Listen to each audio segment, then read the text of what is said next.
저희가 준비한 두 주제는 7위와 4위인데요. 이 얘기부터 먼저 해볼까요? 오랜만에 정치 원로의 한마디가 나왔습니다. 김종인 전 비대위원장이요. 20대 대통령 선거가 역대 최악의 선거판이라면서도 보수 야권에서 누가 대선 후보가 돼야 되는지에 대해서도 언급을 했습니다. 그 목소리부터 한번 먼저 들어보겠습니다.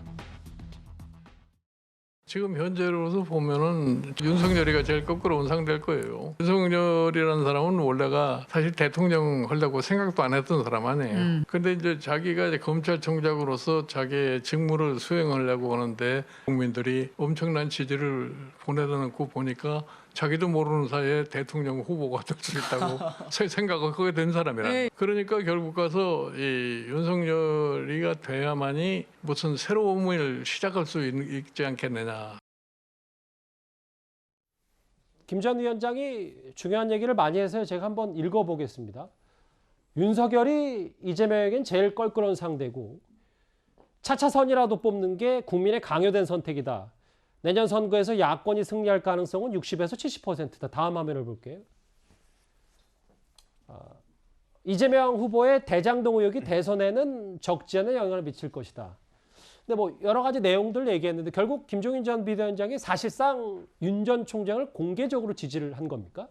뭐 내용상으로 보면 그렇게 볼 수가 있을 것 같습니다. 진작부터 김종인 전 위원장은 뭐 별의 순간을 얘기할 때부터 윤 전 총장을 많이 지칭했다 이런 평가들이 있었고 또 윤 전 총장과 가까운 인물들이 다수 이제 윤석열 캠프에 또 합류한 그런 흐름들도 있고 기본적으로 이번 대선판을 바라보는 김종인 전 위원장의 생각은 윤석열 전 총장이 결국 정권 교체의 상징, 반문의 상징을 가지고 있기 때문에 그 흐름 자체를 뒤집기는 좀 어려울 것 같다 이런 관점에서 좀 보고 있지 않나 그렇게 좀 생각을 하고요. 예. 홍준표 후보와는 또 김종인 전 위원장과 개인적인 또 악연이 있지 않습니까? 과거에 동아은행 이른바 그 뇌물 사건 93년도 그 당시 검사가 이제 홍준표 검사였던 그런 악연도 있고 또 김종인 전 위원장이 비대위원장 시절에 홍준표 의원의 그 복당을 또 반대했던 여러 가지 그런 개인적인 측면 이런 것들도 어우러져 있는 것 같습니다. 게다가 아까 뭐 60, 70% 얘기를 했지만 지금 보면은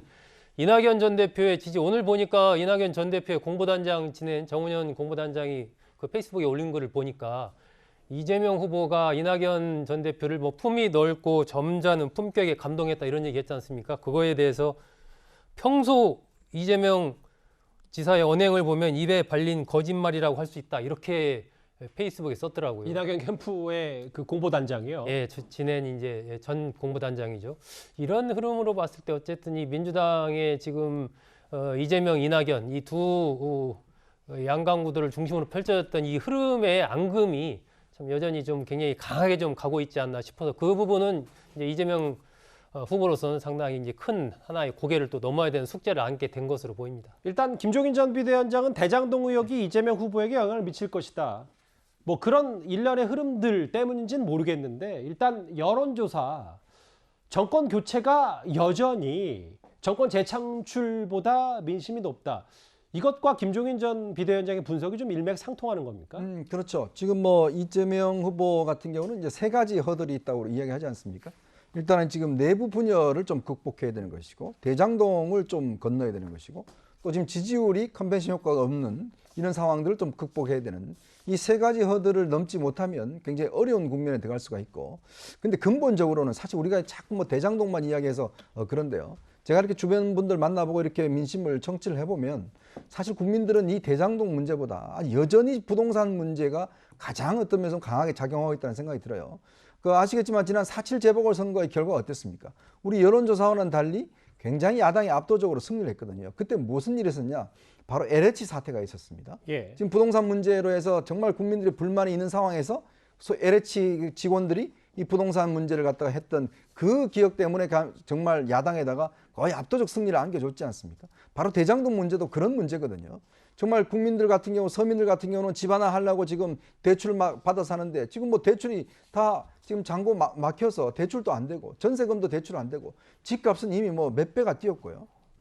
그렇다 보니까 이 고통들이 계속되고 있는 상황에서 그 대장동에는 정말 한 사람은 뭐 수천만 원 투자해서 수백억을 지금 가져간 이 상황이 벌어지고 이걸 여전히 문제가 해결되지 않는 상황에서는 결국 국민적 심리는 정권을 바꿔봐야 되겠다라는 게 여전히 높게 나타나고 있기 때문에 김종인 위원장 판단할 때도 지금의 분위기는 예전에 서울시장, 부산시장 재보궐선거 분위기와 비슷한 거 아니냐 이런 판단을 하는 것 같은데 물론 뭐 전체로 보면 권력이 바뀌는 거기 때문에 예. 또 여당 지층들이 단단히 어떤 결합할 수는 있죠. 그렇기 때문에 그 간격은 그때보다는 좁혀지겠지만 그러나 현재까지로서는 정권 교체의 비율이 많이 높지 않는가 그렇게 분석하고 있는 것 같습니다. 앞서 소정석 국장님이 윤 전 총장 말고 김종인 전 비대위원장과 홍준표 의원의 악연에 대해서 잠시 설명을 좀 해주셨거든요. 김종인 전 비대위원장, 홍준표 의원에 대해서는 이렇게 평가를 했습니다. 모르겠어요. 그게 얼마나 지속될지는 모르겠는데 지금 앞으로 더 치고 올라가기는 힘들다고 봐요. 아니 그럼 나보고 무슨 뭐 투표권도 없는 사람이 말이야 무슨 쓸데없는 소리 한다고 뭐 얘기를 했는데 나도 뭐 당연히 투표권을 가진 사람이 나 투표도 했어요. 아니 내가 뽑은 사람이 될 거라고. 김종인 씨의 꼬마 독선 왜 외부에 뇌물 브로커 전력이 있는 사람을 또 80을 넘은 분입니다. 거기에 매달리는 모습이 참 부끄럽고 창피하고 안타깝네요. 예. 장 변호사님, 홍준표 후보는 앞으로 치고 올라가기 힘들 것이다. 내가 뽑은 사람이 될 것이다. 이 발언 어떻게 들으셨어요? 일단 사실상 김종인 전 위원장은 윤석열 후보를 지지하는 것을 전제로 놓고 판단해도 뭐 틀리지 않을 것 같은데요. 내가 뽑은 사람은 적어도 홍준표 의원은 아닌 거는 같습니다. 네, 홍준표 의원은 지금 김종인 전 위원장이 아니 뭐 투표권이 있냐, 그 사람이 무슨 영향력이 있냐 이렇게 얘기를 했고 그거에 대해서 김종인 위원장은 굉장히 불편한 심기를 이제 좀 토로하면서 나도 투표했고 투표권 있고 그리고 사실상 영향력을 행사하려고 하는 모습으로 보이거든요. 그리고 이제 사실 김종인 전 위원장 같은 경우에는 지난 8월에 우리 역술인을 대동해가지고 윤석열 전 총장과 회동을 했던 경험도 있고 예. 어느 정도 소통은 되고 있는 것도 같거든요. 그래서 김종인 전 위원장 입장에서는 윤석열 후보를 좀 힘을 실어주는 방안으로서 외부에서 또 홍준표 의원을 약간 양강 체제이기 때문에 좀 공격해주는 방식으로 윤석열 후보를 좀 띄워주는 또 전략을 쓰고 있는 것 같긴 한데 이게 과연 또 윤석열 후보한테 도움이 될지는 좀 지켜봐야 될 것 같습니다.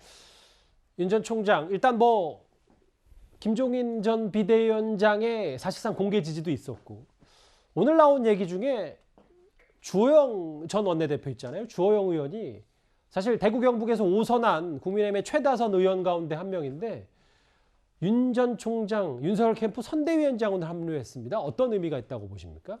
일단 저기 나온 것처럼 주영 의원이 최다선이거든요. 예. 최다선 중에 한 분이고 이제 한 분은 국회 부의장 가신 분이고 그래서 당의 이제 중심을 잡고 당심이 다소 좀 흔들린다는 평가도 없지 않아 있었어요. 최근의 실언 때문에. 아하. 그런 차원에서 보면 TK에서 이제 5선을 쭉 했던 주영 의원을 내세워서 주영 의원과 홍준표 의원은 또 그렇게 사이가 많이 원만하다고 알려지진 않아서 당의 그 당심을 주영 의원의 선대위원장 보임으로 잡고 또 다른 분을 아마 하지 않을까라는 개인적인 예측을 하는데 예. 그러니까 당을 단합할 분 한 분하고 위원을 확장할 분 한 분하고 이렇게 하지 않을까 개인적인 생각입니다. 예. 그래서 선대위 체제를 정비해가지고 본선 대비 그러니까 본경선 및 본선 대비용으로 지금부터 영입을 하지 않나 이런 생각이 들고요. 예. 다만 이제 주호영 의원이 윤석열 총장 측에서 몇 차례 이제 제안을 한 뒤에 오셨다 그래요. 그러면 삼고초려했다고 그렇죠. 이제 주호영 의원이 아마 제가 볼 때는 다른 분을 영입하기 위한 또 하나의 어떤 역할을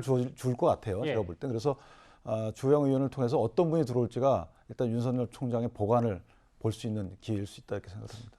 윤 변호사님 말씀을 쭉 들어보니까 또 누가 올지 대략 아시고 말씀하시는 것 같은데. 아니요, 저는 선관위원이기 때문에 특정 캠프와 연을 넣을 수 없고 예. 다만 윤석열 총장이 그 당시 출마 선언을 할 때 얘기 들어보고 당에 들어오고 나서 여러 가지 공경에 처하는 환경, 그다음에 또 특이하게도 홍준표 전 대표께서 당 밖에 또 어떤 그 지지를 받고 있단 말이죠. 당에서 오래 계셨던 분인데 이런 전체적인 흐름을 보면 윤 총장 입장에서 보면 당심을 맡을 수 있는 분 또 한 분하고 그다음 위원 확장에 또 어느 정도 공감을 이끌어낼 수 있는 분하고 이렇게 같이 하지 않을까라는 생각이 들죠. 예.